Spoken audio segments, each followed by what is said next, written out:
Hi friends, দেখো এখন কোথায় যাচ্ছি জানো তো? এখন যাচ্ছি শপিং মলে শপিং করতে। বাজার কলকাতায় যাব।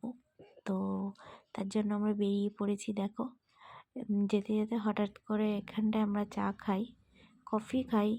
তো এখন চা নিয়েছি, কফি খাচ্ছিলাম না। তো মাইন্ডটা একটু ফ্রেশ করার জন্য তো মিটি পাপ্পু বললো চলো একটু কফি খেয়ে নিই বা এই চা খেয়ে নিই। তাই দুজনে চা খাচ্ছিলাম। তারপর দেখো এই যে বাজার কলকাতায় চলে এসেছি। তো চলো ভিতরটায়, কত জিনিস দেখে তো আমার মনে হচ্ছে সবই নিয়ে নিই, কিন্তু সব নেওয়ার মতো তো মানি তো নেই। তো দেখো, এই যে দেখছিলাম সব জিনিসগুলো, খুব সুন্দর সুন্দর কুর্তি, তারপর সোয়েটার, অনেক কিছু ছিল। তো দেখো কি দারুণ দারুণ, কিন্তু এটা আমার সাইজে আসেনি বলে নিইনি।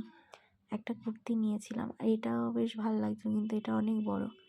তারপর দেখো বেরিয়ে গেছি কিছু শপিং করে, এখন বাড়ির দিকে যাব।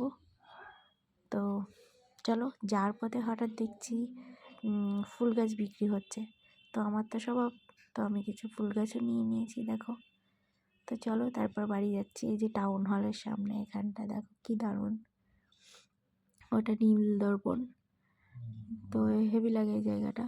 তো একটু ভিডিও করলাম, তারপর বাড়ি যাচ্ছি। এখন একটু রাত হয়ে গেছে। তো চলো টাটা, আই লাভ বনগাঁ। দেখো এটা বনগাঁই। তো চলো বন্ধুরা, সবাই ভালো থেকো, সুস্থ থেকো। একটু লাইক, একটু কমেন্ট করে শেয়ার করে দিও প্লিজ, তোমাদের কাছে রিকোয়েস্ট। তো টাটা।